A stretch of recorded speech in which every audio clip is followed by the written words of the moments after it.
BNP পরিবারের সভাপতি সহ মঞ্চে উপস্থিত সম্মানিত নেতৃবৃন্দ এবং আমার সামনে উপস্থিত বিশেষ করে গুম, খুন, বিভিন্নভাবে নির্যাতিত ব্যক্তি এবং পরিবারের উপস্থিত সদস্যবৃন্দ, আসসালামু আলাইকুম। আজকে আমরা এমন কতগুলো মানুষ অথবা এমন কতগুলো মানুষের পরিবারের সদস্যদেরকে নিয়ে একটি অনুষ্ঠান করছি, যাদের ত্যাগ, আত্মত্যাগের কারণ হচ্ছে আমাদের এই আজকের মুক্ত বাংলাদেশ। বিগত 16-17 বছর যেই পরিবারগুলো বিভিন্নভাবে আত্মত্যাগ করেছেন, বিভিন্ন সদস্য নির্যাতিত হয়েছেন বা সদস্যদেরকে হারিয়েছেন, এখানে উপস্থিত এমনও ব্যক্তি আছেন যারা নিজেরা পর্যন্ত নির্যাতিত হয়েছেন, গুমের শিকার হয়েছেন। এই মানুষগুলোর আত্মত্যাগের কারণেই কিন্তু আজকের এই মুক্ত বাংলাদেশ, যেখানে কোটি কোটি মানুষ কম বেশি মুক্তভাবে শ্বাস নিতে পারছেন। আজকে যেই পরিবারগুলো আপনারা আজকে উপস্থিত হয়েছেন, যাদেরকে আপনারা বিভিন্নভাবে হারিয়েছেন, হারানোর মূল কারণটি কি ছিল? কারণটি ছিল এই দেশের মানুষের রাজনৈতিক অধিকারকে প্রতিষ্ঠিত করা। এই দেশের মানুষের রাজনৈতিক অধিকারের পাশাপাশি অর্থনৈতিক অধিকারকেও প্রতিষ্ঠিত করা। সংক্ষেপে বললে মানুষের অধিকারকে প্রতিষ্ঠিত করা, যেটি ছিনিয়ে নেওয়া হয়েছিল। আজকে এখানে যারা উপস্থিত আছেন, যারা নিজেরা ভিকটিম, আমি একজনকে সরাসরি এখান থেকে দেখতে পাচ্ছি, ভিকটিম খোকন মঞ্চে বসে আছে। খোকনের মতন আরো অনেকেই সামনে উপস্থিত আছেন, হয়তো একই সাথে এরকম পরিবারগুলো উপস্থিত আছেন। একটি কথা আমি আমার পক্ষ থেকে কখনো বলিনি, আজকে এখানে আমি কথাটি উপস্থাপন করতে চাচ্ছি। যারা এখানে গুমের শিকার হয়েছিলেন, ব্যক্তি বা পরিবারের সদস্য যারা আছেন, আপনাদের সাথে সবসময় আমি একত্ব প্রকাশ করি, কারণ আমি কিন্তু আপনাদেরই, আমি এবং আমার ভাই, যে ছোট ভাইটিকে আমি হারিয়েছি, আমরা উভয় ভাই কিন্তু আপনাদেরই অংশ, যারা গুম হয়েছেন, গুমের নির্যাতিত হয়েছেন, গুমের শিকার হয়েছেন। কিছুদিন আগে আমি হুম্মম কাদেরের সাথে কথা বলছিলাম, ও এসেছিল আমার সাথে একটি বিষয় আলাপ করার জন্য। আমরা কয়েকদিন আগে দেখেছি যে আয়নাঘর নামক যে জায়গাটি তৈরি করা হয়েছিল, সেই জায়গাটাতে বর্তমান অন্তর্বর্তীকালীন সরকার প্রধান সহ অন্যরা গিয়েছিল, সেখানে হুম্মাম কাদেরও ছিল। সেখান থেকে আসার পরে হুম্মাম আমাকে কিছু বিষয় বলছিল। তখন হুম্মাম আমাকে বলল যে, ভাইয়া, আপনাকে যেই ঘরে রাখা হয়েছিল, আমাকেও সেই একই ঘরে রাখা হয়েছিল। এখানে অনেকেই আমরা আছি যারা আমরা আয়নাঘর থেকে ঘুরে এসেছি, অনেকেই আমরা আছি যারা আমরা আয়নাঘরে অত্যাচারিত হয়েছি।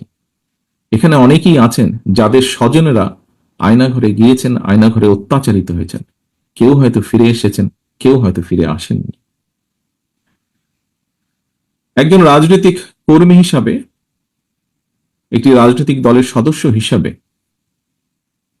স্বাভাবিকভাবেই আমাদের প্রত্যাশা যে একটি জনগণের যে প্রত্যাশা, সেইভাবে রাজনৈতিক দল হিসাবে আমাদেরও প্রত্যাশা যে সামনে একটি সুষ্ঠু নিরপেক্ষ নির্বাচন অনুষ্ঠিত হবে। নিরপেক্ষ নির্বাচনের মাধ্যমে বাংলাদেশের জনগণ তাদের সরকারকে বা কারা সরকার গঠন করবে সেই সিদ্ধান্ত তারা দেবেন বাংলাদেশের জনগণ। আমি দৃঢ়ভাবে বিশ্বাস করি একজন রাজনৈতিক কর্মী হিসাবে যে আগামী দিন যারা দেশ পরিচালনার দায়িত্বে পাবেন, এই দেশকে নেতৃত্ব দেওয়ার দায়িত্ব যে রাজনৈতিক দলই পাক না কেন, তাদের বিভিন্ন কর্মসূচির মধ্যে অবশ্যই একটি কর্মসূচি থাকতে হবে, এবং সেটি হলো যে মানুষগুলো এই দেশের মানুষের অধিকার প্রতিষ্ঠার জন্য নির্যাতিত হয়েছে, যে পরিবারগুলো তাদের সদস্যদেরকে হারিয়েছে অথবা নির্যাতিত হয়েছে, যে পরিবারের সদস্যরা, তাদের উপরে যে অন্যায় করা হয়েছে, আগামী দিনে যে নির্বাচিত সরকার থাকবে, জনগণের সরকার থাকবে, তাদেরকে অবশ্যই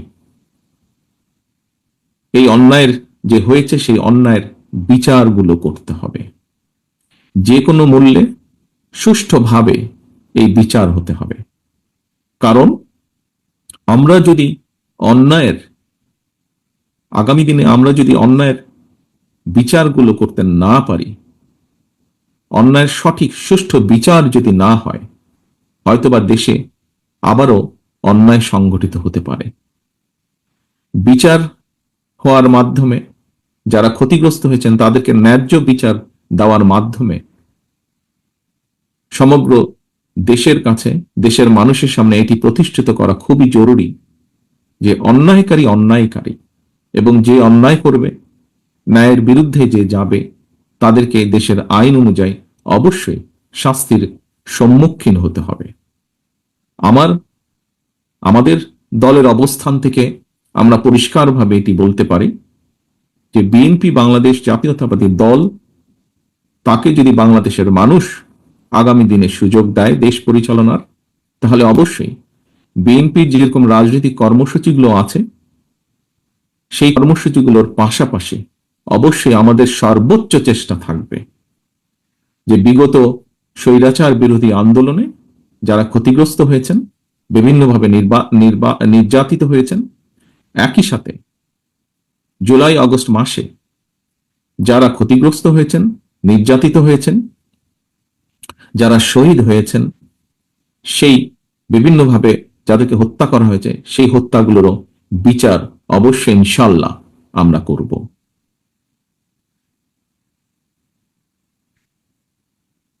সামনে উপস্থিত শহীদ পরিবারের সদস্যবৃন্দ, উপস্থিত নির্যাতিত ব্যক্তিবর্গ, আপনাদেরকে আমি আজকের এই ইফতার মাহফিলে একটি অনুরোধ বা আহ্বান রাখতে চাই আপনাদের কাছে। আপনারা দয়া করে হতাশ হবেন না, আশা রাখবেন। আমরা এতটুকু যখন এসেছি, ইনশাল্লাহ আমরা সামনের পথটুকু পাড়ি দিতে সক্ষম হব। আমরা যদি সকলে ঐক্যবদ্ধ থাকি, আমরা যদি সকলে অন্যায়ের বিরুদ্ধে সোচ্চার থাকি, অবশ্যই আমরা সক্ষম হব এই অন্যায়ের বিচার করতে। এবং আমি মনে করি, দৃঢ়ভাবে আমি বিশ্বাস করি, বাংলাদেশের গণতন্ত্রের পক্ষের যতগুলো রাজনৈতিক দল আছে, সবগুলো দল আমি দৃঢ়ভাবে বিশ্বাস করি এর সাথে দ্বিমত পোষণ করবেন না।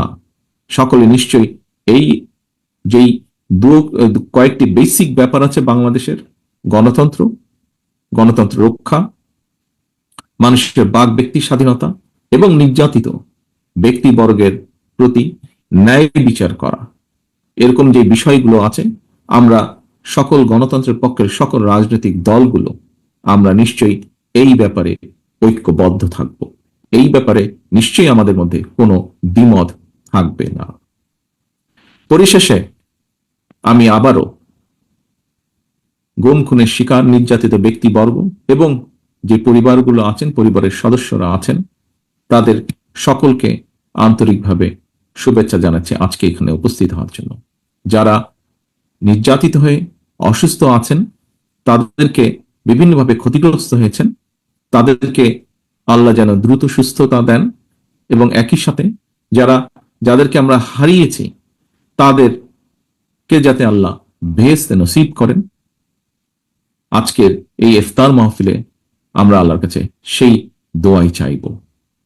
সামগ্রিকভাবে আল্লাহর কাছে আমরা সেই রহমতই চাইব, যে মানুষগুলোকে আমরা হারিয়েছি, যে মানুষগুলো বাংলাদেশের মানুষের অধিকার প্রতিষ্ঠার জন্য নির্যাতিত হয়েছেন, তারা যে আকাঙ্ক্ষা নিয়ে, যে প্রত্যাশা নিয়ে দেশের জন্য, দেশের মানুষের জন্য যুদ্ধ করেছেন, আন্দোলন সংগ্রাম করেছেন, তাদের সেই প্রত্যাশা যাতে আমরা যারা আছি সকলে মিলে আমরা যেন তাদের সেই প্রত্যাশাগুলো পূরণ করতে পারি, সেই রহমত যেন আল্লাহ আমাদেরকে দেন। আমি পরিশেষে বিএনপি পরিবারকে আন্তরিকভাবে ধন্যবাদ জানাতে চাই। তারা যেভাবে চেষ্টা করেছেন তাদের সীমাবদ্ধতার মধ্যে থেকে এই পরিবারগুলোর পাশে গিয়ে দাঁড়ানোর জন্য যে প্রচেষ্টা, যে উদ্যোগ তারা গ্রহণ করেছেন, আমরা বিএনপি পরিবারের প্রত্যেকটি সদস্যকে আমি সে কারণে আন্তরিকভাবে ধন্যবাদ জানাতে চাই। সকলে সুস্থ থাকবেন, সকলে ভালো থাকবেন।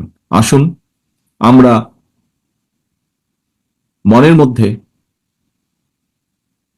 আমরা দৃঢ়ভাবে ধারণ করি, প্রত্যাশা রাখি ইনশাল্লাহ যে প্রত্যাশিত বাংলাদেশ আমরা গড়তে চাইছি আগামী দিনে, যেন আমরা সেই প্রত্যাশিত বাংলাদেশকে গড়ে তুলতে সক্ষম হই।